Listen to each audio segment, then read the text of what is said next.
En este video vamos a ver cómo realizar estadística inferencial con datos categóricos. Hasta el momento solo hemos venido viendo cómo realizar inferencia con datos numéricos continuos divididos por lo general entre grupos. Aquí vamos a ver cómo analizar únicamente esos tipos de datos que vienen ya en categorías. Entonces, ¿qué son datos categóricos o discretos? Por lo general va a ser un conteo de datos en diferentes categorías o grupos.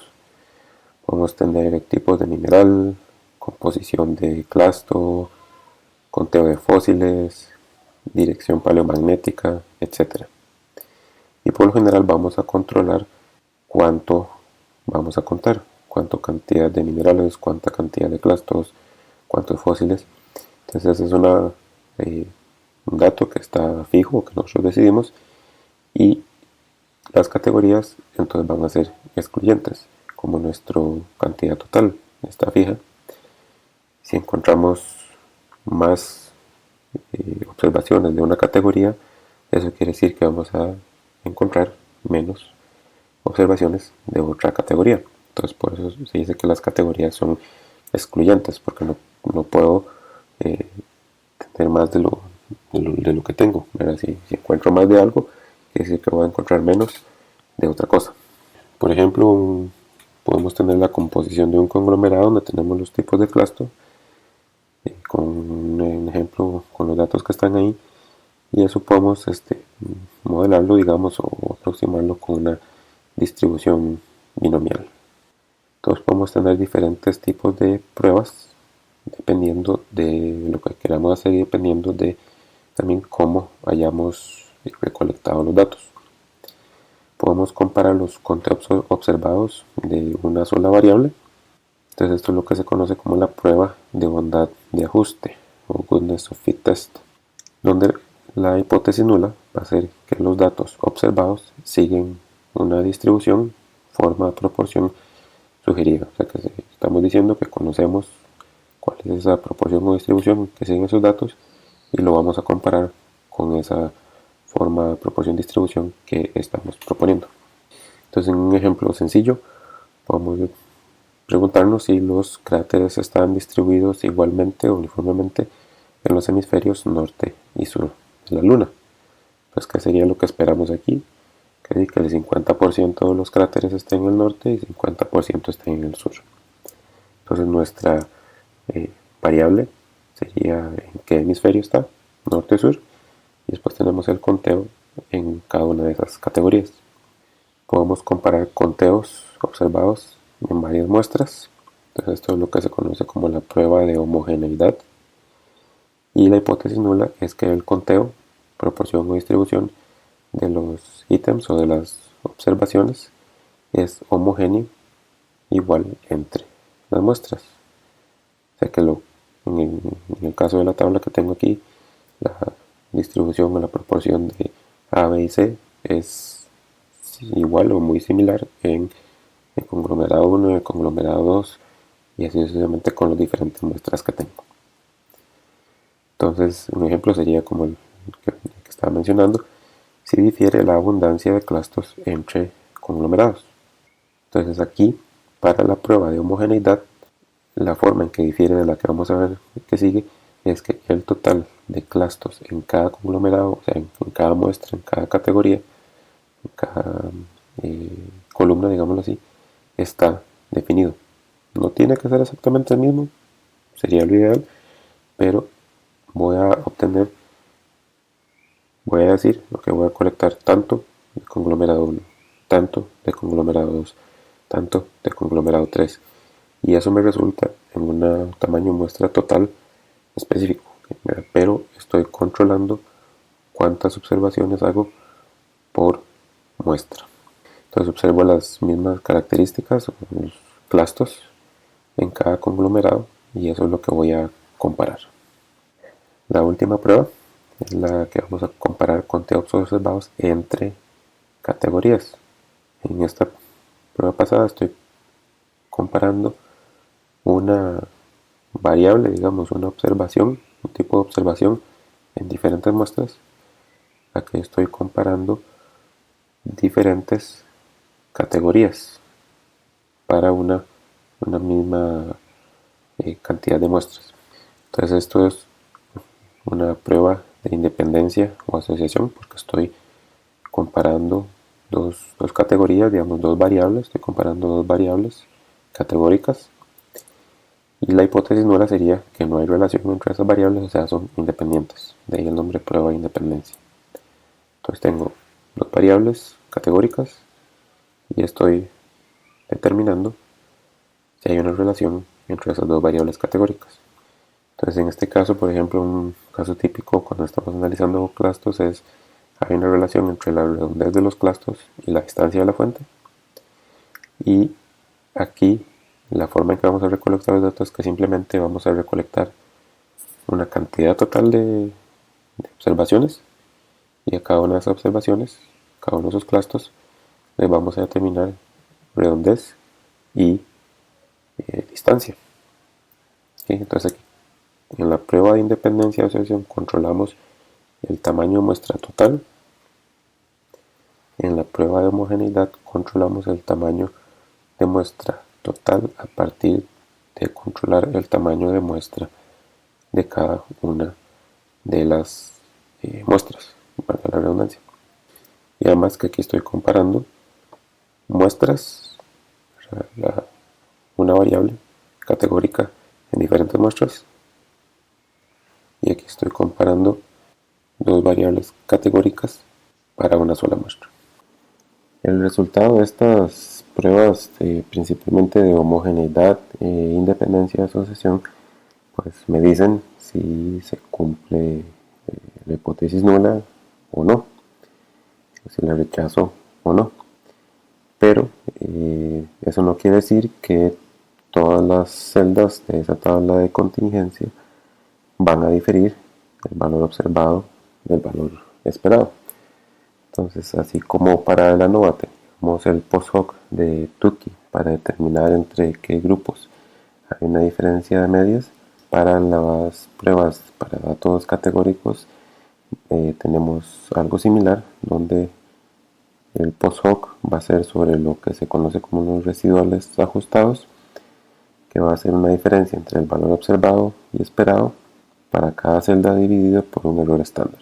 Esto no lo vamos a hacer a mano, el software nos lo da automáticamente, y vamos a seguir la misma regla o el aproximado de que si esos residuos ajustados son mayor al valor absoluto de 2, o sea, mayor a 2 o menor que menos 2, entonces el residual para esa celda va a ser considerado significativamente diferente entre lo observado y lo esperado. Entonces nos va a decir que esa celda es donde hay una diferencia mayor, y es lo que podría estar o lo que estaría dando ese resultado significativo de la prueba correspondiente. Eso lo vamos a ver más adelante con los ejemplos. Entonces aquí lo que vamos a usar principalmente es la prueba chi-square, la prueba aquí cuadrada, y entonces el tamaño del efecto serían los otros dos que había mostrado antes y que no han visto hasta el momento. Entonces sería ese phi o el v de Cramer, y lo que mide es la asociación entre esas variables. ¿Sí? Es como un coeficiente de correlación para variables categóricas, digámoslo así. No me tomen la palabra por eso, ¿verdad? Pero se comporta de manera similar. Entonces tenemos los tamaños de efecto pequeño, mediano y grande, donde para la V de Cramer va a cambiar un poco dependiendo de los grados de libertad. Entonces el tamaño del efecto en general va a ser la raíz cuadrada del estadístico chi cuadrado dividido por el tamaño de la muestra. Para la V de Cramer lo que va a cambiar es que ese tamaño de la muestra va a estar multiplicado por el mínimo de fila menos 1, columna menos 1. ¿Eso por qué? Porque en el ejemplo que tenemos acá vamos a tener varias categorías que serían nuestras columnas, varias categorías que serían nuestras filas. Entonces sacamos cuál es el mínimo de esa columna menos 1, fila menos 1, y ese sería este T. que ponemos acá. ¿Okay? Entonces la prueba chi-square de bondad de ajuste, de la hipótesis nula, los datos siguen la forma o proporción esperada. La hipótesis alterna, los datos no siguen esa forma o proporción esperada. Los datos van a estar agrupados en clases, que serían nuestras categorías de nuestra variable, y hay ciertos requerimientos. Primero ocupamos que el conteo de cada clase sea por lo menos de 5 o más, esto para los datos esperados, que vamos a ver ahorita a qué me refiero con eso, y que no haya ceros, y que hayan bastantes datos. Entonces los grados de libertad va a depender del número de clases y de la distribución. Entonces Z es el número de parámetros que describen la distribución que estamos usando, y entonces nuestro grado de libertad sería K, que sería nuestro número de clases, menos Z, el número de parámetros. Entonces, por ejemplo, Z para una distribución normal van a ser dos parámetros, el mu y el sigma. Para una distribución de Poisson, entonces el Z sería de un parámetro. Y para una proporción, entonces sería de 1 porque simplemente estamos considerando esa variable. Entonces la prueba chi-square es simplemente una comparación de lo que observamos con lo que esperamos. Entonces esa sumatoria de observados menos esperados por categoría al cuadrado dividido entre lo esperado. Entonces aquí es donde el número de observaciones esperadas en cada clase no puede ser menor a 5. Si nuestro estadístico calculado es mayor que nuestro estadístico crítico, entonces rechazamos H0 y eso va a ser similar a si nuestro P es menor que alfa. Esto también lo podemos realizar de otra manera con lo que se llama una prueba binomial o multinomial, donde binomial es simplemente si K es igual a 2 y multinomial si K es 3 o más. Y esto lo que hacemos es modelar los datos con una distribución binomial, donde una categoría se va a escoger como éxito, cada categoría va a tener un porcentaje, una proporción esperada, y entonces vamos a comparar esas categorías, porcentajes, proporciones esperadas con nuestros resultados de nuestro modelado. Entonces vamos a hacer el ejemplo de la prueba de ondas de ajuste. Con el ejemplo de la Luna, tenemos los cráteres y tenemos que observamos 200 cráteres, 110 en el sur y 90 en el norte. Nuestro conteo esperado sería 50 y 50, pero recordemos que siempre hay variación en cualquier muestra que tomamos, entonces tenemos que determinar si esta variación que estamos viendo es simplemente al azar o es porque hay una diferencia. ¿Cuáles serían nuestros grados de libertad? Serían K menos 1. Entonces, recordemos que como estamos haciendo proporción, entonces nuestro Z es 1. ¿Okay?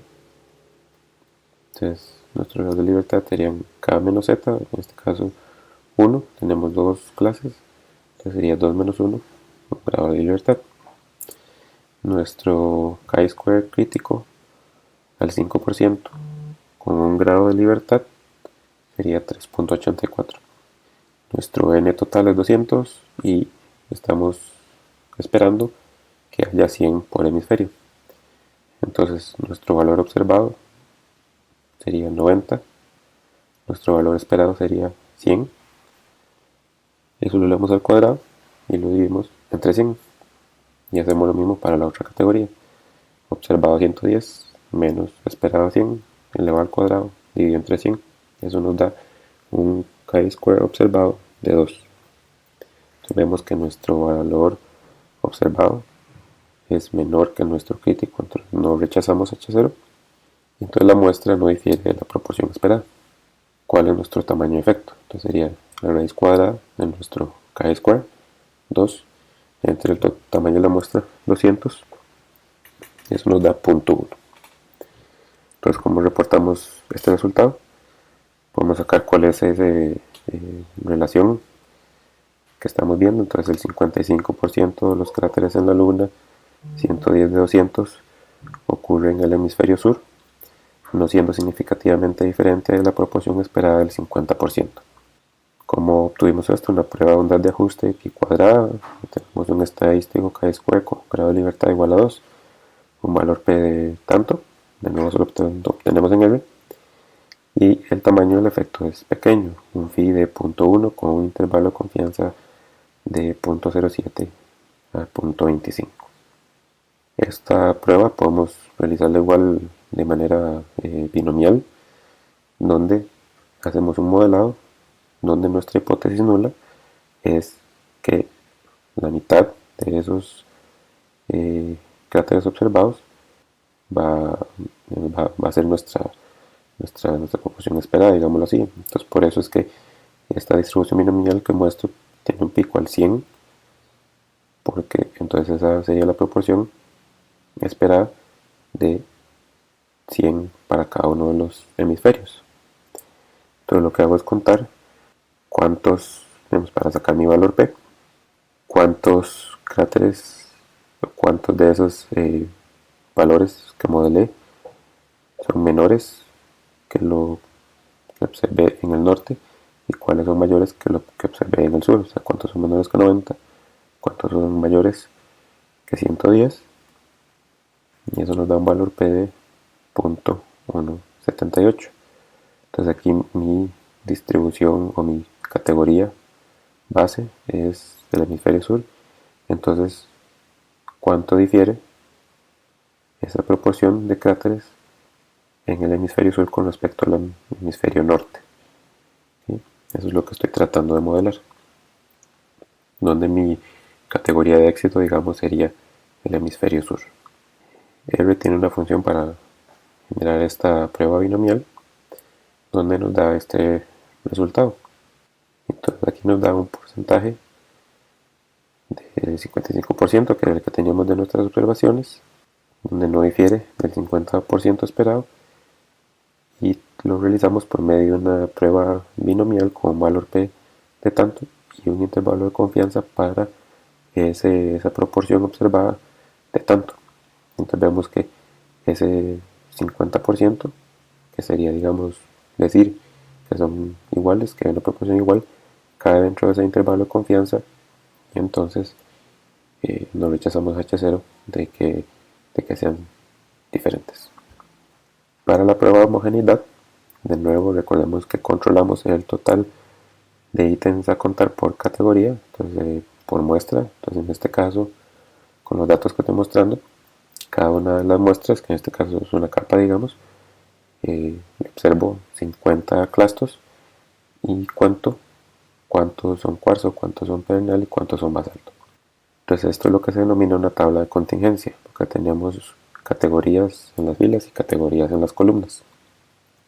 Entonces vamos a comparar la proporción de ítems o tipo de clasto en categoría o en cada una de las muestras, cada una de las capas. Entonces si tenemos una tabla de 2×2, entonces podemos hacer una prueba de Fisher, y esta es un poco más robusta cuando tengo pocos datos, e inclusive no hay problema si los datos son 0. La prueba chi², que es la que más se utiliza y la que vamos a usar, es igual, o sea, aquí la prueba chi² es similar a la que usamos anteriormente. Tengo que tener por lo menos 5 datos por categoría esperada, tengo que tener bastantes datos, y vamos a tener esa tabla de contingencia de filas por columnas, y aquí nuestro grado de libertad va a ser R-1, o sea, filas -1 por columnas -1. Y de nuevo, la hipótesis nula es que el conteo, proporción, distribución de los ítems es homogéneo, es igual entre las muestras. Ok, entonces, ¿cómo calculamos nuestro chi² con estos datos? Porque recordemos que el chi² es observado menos esperado al cuadrado entre esperado.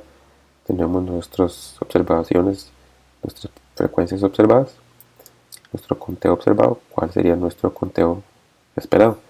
Entonces, para tablas de contingencia lo que hacemos es, nuestra frecuencia esperada sería el total de fila por el total de columna entre el total de observaciones. Entonces, para nuestro cuarzo, en este caso sería el total de fila, 50, por el total de columna, 50 por el total de fila 91 entre el total de muestra, que sería 200. Entonces, como el total de columna es igual para cada uno de estos casos, entonces los datos en cada columna, nuestra frecuencia esperada en cada columna va a ser igual para cada una de nuestros clústeres. Entonces así es como lo calculamos. Esto lo calcula R, el trasfondo, y es lo que usa para calcular el estadístico chi-square. Entonces lo que hacemos es, cada una de nuestras celdas le aplicamos la fórmula: 23 menos 2275 al cuadrado entre 2275, 10 menos 12 al cuadrado entre 12, 17 menos 1525 al cuadrado entre 1525, y así para cada una de las celdas. Y eso nos da, en este caso, un estadístico chi-square de 11.97. ¿Cuántos son los grados de libertad? Filas menos 1 por columnas menos 1. Entonces tenemos 3 filas, 4 columnas. 3, 3 menos 1, 2. 4 menos 1, 3. 2 por 3, 6. ¿Cuál es nuestro estadístico crítico? Al 5% con 6 grados de libertad, 12.59. Entonces vemos que nuestro estadístico es menor que nuestro estadístico crítico. Nos rechazamos H0. ¿Cuál es nuestro tamaño de efecto? Entonces sería raíz cuadrada del chi-square entre total de muestra por el menor de esta multiplicación, digámoslo así. Era porque el menor de fila menos 1, el menor de columna menos 1. En este caso, ¿cuál es? 2. Entonces nos da una V de Cramer de 0.17. ¿Cómo concluimos esto? El conteo de clustos, o la proporción de clustos, no varía significativamente en las diferentes capas de conglomerado. Prueba de homogeneidad chi cuadrada con un estadístico con 6 grados de libertad de 11.97, valor P.06, y un tamaño de efecto pequeño mediano, una V de Cramer con 2 grados de libertad de 0.17 y un intervalo de confianza del 95% de 0.12 a 0.27. Y podemos agregar un gráfico como el que está acá para determinar o mostrar cuál es esa proporción en cada una de las capas, cada una de las muestras. Recordemos que en general hay cierta homogeneidad, normalmente, pero vean que, o sea, el estadístico está muy cerca del estadístico crítico y nuestro valor P está muy cerca del 5%, entonces quiere decir que hay una evidencia marginal a una diferencia a una no homogeneidad, no es súper diferente, pero eso es lo que nos dicen nuestros datos. Entonces aquí demostrando la prueba post hoc para estas pruebas chi-square o chi cuadradas, entonces mostramos ese gráfico de mosaico que representa la tabla de contingencia, donde tenemos las filas y columnas, y cada rectángulo representa el número de observaciones en esa combinación de fila y columna. Entonces, en este caso, bueno, el test o la prueba dio no significativa, por muy poco, pero dio no significativa al P.06, está ligeramente por encima del alfa.05.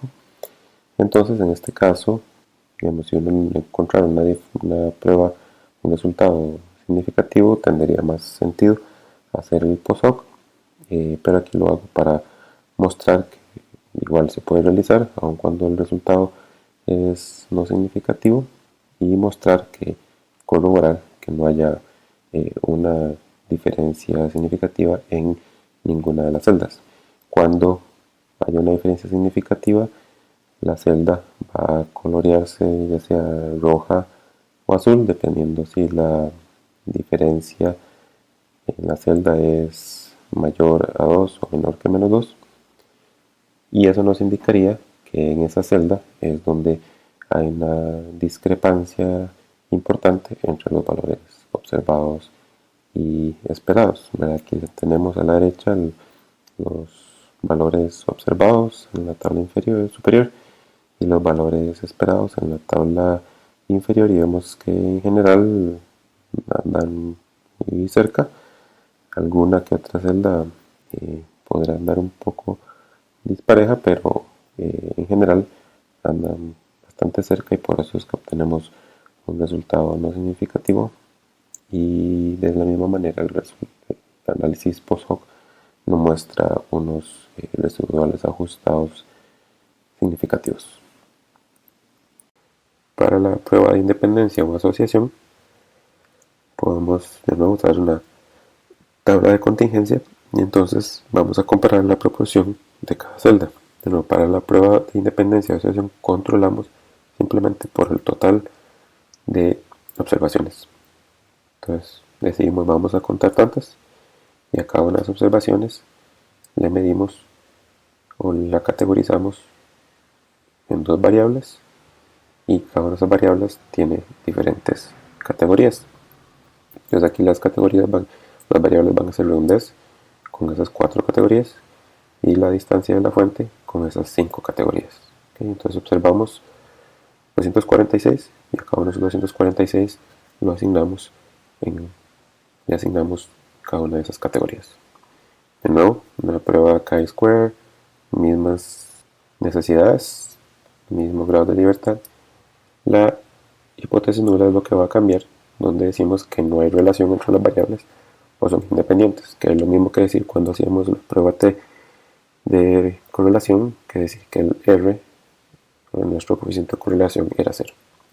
Tenemos nuestros conteos observados, nuestros conteos esperados, los calculamos de la misma manera. Para cada una de las celdas es total de fila por total de columna entre el total, y hacemos esa diferencia. Aquí me equivoqué y no cambié con respecto al pasado. Entonces sería 28 menos 13.9, 23 menos 17.5, 5 menos 13, 0 menos 11.6, y así sucesivamente. Vean que aquí se cumple en las esperadas que ninguna tiene menos de 5, y pues ninguna tiene 0. Entonces eso nos da un valor chi-square de 109.7. ¿Cuáles son nuestros grados de libertad? Tenemos 4 filas, 4 menos 1, 5 columnas, 5 menos 1, 3 por 4, 12. Entonces nuestro estadístico crítico al 5% con 12 grados de libertad sería 21.03. Entonces vemos que en este caso sí hay mucha diferencia entre nuestro estadístico calculado y nuestro estadístico crítico. Entonces rechazamos H0, y nuestro tamaño de efecto en raíz cuadrada, nuestro valor calculado chi-square, entre el total de muestra por el mínimo de fila menos 1, columna menos 1. Esta sería 3. Eso nos da una V de Kramer de 0.38. Entonces, como rechazamos H0, existe una asociación entre la redondez de clastos con respecto a la distancia de la fuente. Y esto es pues, bien conocido en nuestra medio, en geología, ¿verdad? Es de esperar.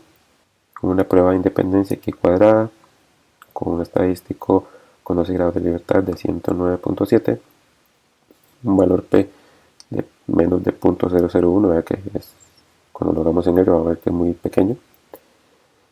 Y el tamaño del efecto es grande, una V de Kramer con 3 grados de libertad igual a 0.38, con un intervalo de confianza del 95% de 0.32 a 0.46.